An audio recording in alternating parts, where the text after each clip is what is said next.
নমস্কার বন্ধুরা, আজকে তোমাদের সামনে আমি গুজরাটি স্টিচের টিউটোরিয়ালটা নিয়ে এসেছি। গুজরাটি স্টিচ যখনই শুরু করবে তখন দেখবে যে রাইট থেকে লেফটে যেন তোমার স্টিচটা যায়, তাহলে কিন্তু প্রপারলি তুমি শুরু করতে পারবে, আদারওয়াইজ কিন্তু একটু উল্টো হয়ে যাবে। গুজরাটি স্টিচ দেখতে যতটা সুন্দর হয়, করতে কিন্তু ততটাই টাফ হয়। অনেক সময় আমরা কি করি, ভুলবশত আমরা উল্টো করে ফেলি বলে আমাদের কিন্তু গুজরাটি স্টিচটা ঠিক প্রপারলি দাঁড়ায় না। এটা কাঁথা স্টিচগুলো যেমন অন্য রকম একটু ইজি, গুজরাটি স্টিচটা যেহেতু আমাদেরকে দুটো স্টেপে করতে হবে, তাই গুজরাটি স্টিচটা অনেকেই কিন্তু ভুল করে ফেলো। তাই আজকে আমি এই টিউটোরিয়ালটায় ফার্স্ট স্টেপটা খালি তোমাদের দেখালাম, যাতে তোমরা দেখে ধরে জিনিসটা প্র্যাকটিস করতে পারো। আর এই গুজরাটি স্টিচের এইটা আরেকটা ডিজাইন, এই ডিজাইনটা অনেকেই বলো যে করতে পারছো না, ওই জন্য আমি এই টিউটোরিয়ালটা শুধুমাত্র তোমাদের শেখার জন্য আমি দেখো করেছি।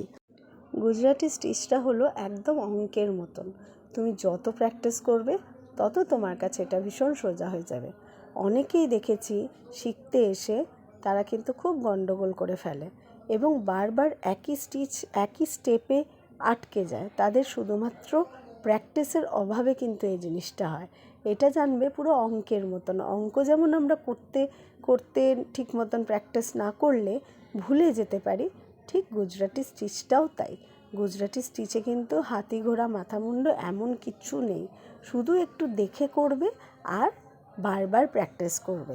যেই বারবার তুমি প্র্যাকটিস করবে, ফার্স্ট স্টেপ তোমার আয়ত্তের মধ্যে চলে এলেই পরের স্টেপগুলো কিন্তু তুমি ইজিলি বুঝতে পারবে। আমি পরের টিউটোরিয়ালটাও খুব শীঘ্রই তোমাদের সামনে এনে দেবো, তোমরা যাতে এই ডিজাইনটা প্র্যাকটিস করতে পারো।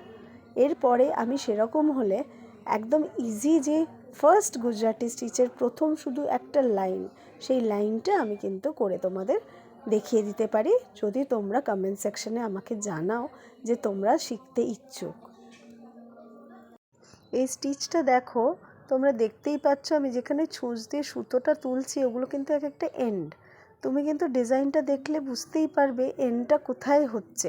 তোমাকে কিন্তু লাইনই বলে দেবে যে এর পরে ছুঁচটা আমি কোথা দিয়ে তুলবো। এইটা দেখো নেক্সট ডিজাইনটা, তাহলে এইটা হচ্ছে আমার এন্ড, তাই আমি এইখানে শেষ করলাম। নেক্সট ডিজাইন অবধি আমি যদি টেনে দিই তাহলে ওটা নেক্সট ডিজাইন অবধি চলে যাবে, আর সেক্ষেত্রে দেখো লাইনটা কিন্তু প্রপারলি মিলতোও না। এই জিনিসগুলো তোমাদের আয়ত্তে আনতে গেলে বারবার কিন্তু আবারও বলছি প্র্যাকটিস কিন্তু জারি রাখতেই হবে। এই আমার কিন্তু ফার্স্ট স্টেপ শেষ হওয়ার দিকে। ফার্স্ট স্টেপ অ্যাকচুয়ালি এটা নয়, এটা ফার্স্ট অফ সেকেন্ড স্টেপ। তোমাদের ইজিলি বোঝানোর জন্য আমি এটাকে ফার্স্ট স্টেপ বললাম। অ্যাকচুয়ালি গুজরাটিতে চারটে স্টেপ হয়, ফার্স্ট সেকেন্ড থার্ড আর ফোর্থ। এই ফার্স্ট আর সেকেন্ডটাকে শেষ করলাম, থার্ড আর ফোর্থটা কিন্তু ভরাটের জন্য রেডি। এইবার ফার্স্ট আর সেকেন্ডটা যতক্ষণ না তুমি আয়ত্তে আনবে ততক্ষণ কিন্তু থার্ড আর ফোর্থটা কিন্তু তোমার ঠিকঠাক হিসেব মিলবে না। আবারও বলছি, এটা কিন্তু অঙ্কের মতন হিসেব মেলাতে হবে। তাহলে তোমরা এটা দেখে প্র্যাকটিস করতে থাকো আর আমার থার্ড আর ফোর্থ স্টেপটার জন্য রেডি হও। আমি খুব শীঘ্রই নেক্সট টিউটোরিয়ালটা তোমাদের দিয়ে দেবো। টাটা বন্ধুরা।